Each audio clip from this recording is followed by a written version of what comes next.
है, कोई भी कैंडिडेट हो सकते हैं और हम भाषा आंदोलन के नेता नहीं रहे हैं। वो दर्द जो था वो निकला मंचों पर। हम नेता आज भी नहीं हैं, हम कल भी नेता नहीं हैं।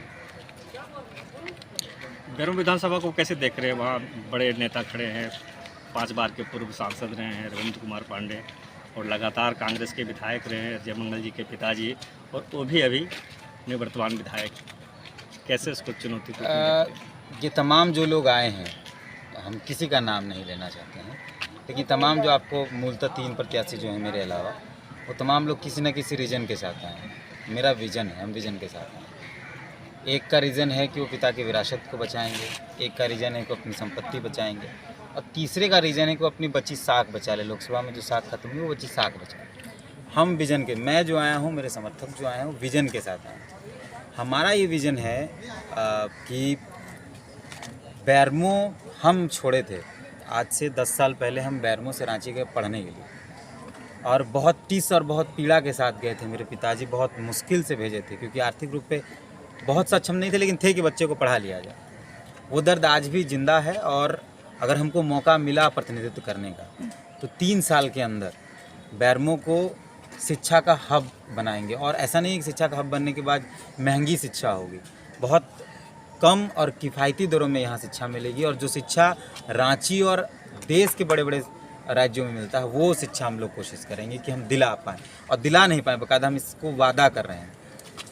बाकी विधायक जो भी जीत कर आएंगे उनके पास 5 साल का समय होगा, मैं सिर्फ 3 साल का समय मांगता हूँ कि 3 साल के अंदर अगर बैरमो को पूरे राज्य का सबसे नंबर 1 विधानसभा अगर नहीं बनाए, तो चौथा साल जनता का होता है, आप लोग भी जानते हैं। चौथा साल जनता तय करेगी। 5वां साल जनता बोले कि तुम मत आओ, तुम कुछ काम नहीं किए हो, तो हम बिना हठधर्मिता के हम जनता के बीच नहीं जाएंगे। लेकिन सिर्फ हम जनता से 3 साल मांगते हैं, बेहतर बैरमो के लिए, शिक्षित बैरमो के लिए, स्वस्थ बैरमो के लिए, स्वच्छ बैरमो के लिए, और बैरमो को पूरे राज्य का नंबर 1 विधानसभा बनाने के लिए। और हमारा एक स्लोगन है कि ये जो चुनाव है, ये एक यात्रा है, यात्रा कुदाल से कलम तक। बैरमो जो है वो मज़दूरों का इलाका है, यहाँ मज़दूर श्रमिक वर्ग हैं, किसान वर्ग के लोग ज़्यादा हैं, और उनके बच्चे कलम नहीं पकड़ पा रहे हैं। जो कुदाल चलाते हैं उनके बच्चे कुदाल ही पकड़ रहे हैं, कलम नहीं पकड़ पा रहे हैं। तो हम लोग चाहते हैं कि ये यात्रा जो कुदाल से कलम तक, इस यात्रा को लंबा ले जाए, और जिनके बच्चे सड़क पर, जिनके बच्चे किसी जगह पर सिर्फ कम सुविधाओं के कारण वो अपना बेहतर भविष्य खो देते हैं, उनको हम कलम दे पाएँ, उनको हम पढ़ा पाएँ। और कोई भी बच्चा पूरे बैरमो के अंदर, हम ये वादा करते हैं कि 3 साल के बाद अगर मौका मिला प्रतिनिधित्व करने का, तो 3 साल के अंदर ही पूरे बैरमो का एक भी युवा पलायन नहीं करेगा शिक्षा के लिए। किसी को भी इलाज कराने के लिए दूसरा जिला और राज्य नहीं जाना पड़ेगा। ये मूलभूत सुविधाएं। इसके अलावा बैरमो को जिला बनाने की जो लड़ाई है, उसमें हम साथ रहे हैं, और हम आए अगर तो विधानसभा के अंदर, सिर्फ सदन के अंदर नहीं, बाकायदा सड़क पर भी इस लड़ाई को पूरे राज्य स्तर पर मजबूत करेंगे।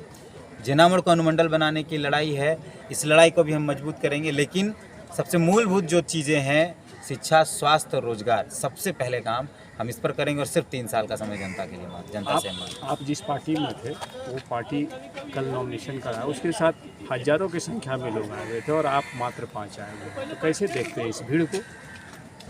हम लोग जब आंदोलन शुरू किए थे, तो राजनीतिक ट्रेंड को बदलने के लिए किए थे कि हम फ्रेश पॉलिटिक्स करेंगे। और राजनीतिक ट्रेंड क्या है कि बाहुबली और माफिया टाइप के लोग भीड़ लेकर आते हैं, या भीड़ के साथ आते हैं। संवैधानिक जो नियम है वो ये है कि 5 ही लोग अंदर जाएंगे। तो इतने लोगों को परेशान करना, इतने लोगों को गाड़ी में लेके आना, कहीं एक्सीडेंट हो जाता है, कहीं कुछ हो जाता है, वो हम क्यों परेशान करें? मेरे कई साथी थे जो आना चाहते थे, मैंने स्पेशली लोगों को मना किया है। मैं सिर्फ अपने साथियों के साथ, चंद जो बहुत नज़दीक हैं, उनके साथ आया हूँ। और एक ही बात कहूँगा कि मर्यादा पुरुषोत्तम राम जब निकले थे, तो 3 लोग ही निकले थे। माता सीता निकली थी, लक्ष्मण निकले थे, और राम निकले थे। और वही तीनों की यात्रा ने मर्यादा पुरुषोत्तम राम को मर्यादा पुरुषोत्तम राम बना। सब आप लोग एक ही साथ आंदोलन में थे। भाषा आंदोलन को हम लोग नज़दीक से देखे हैं। आपका पूरा कुनबा बिखर गया, और अलग अलग जगह से मने सब चुनावी मैदान थे। देखिए, राजनीतिक राह इसलिए अलग हो जाती है क्योंकि राजनीति हम वैचारिक रूप पे करना चाहते हैं। अगर विचारधारा नहीं होगी तो हम राजनीति नहीं करेंगे। वैचारिक लड़ाई है।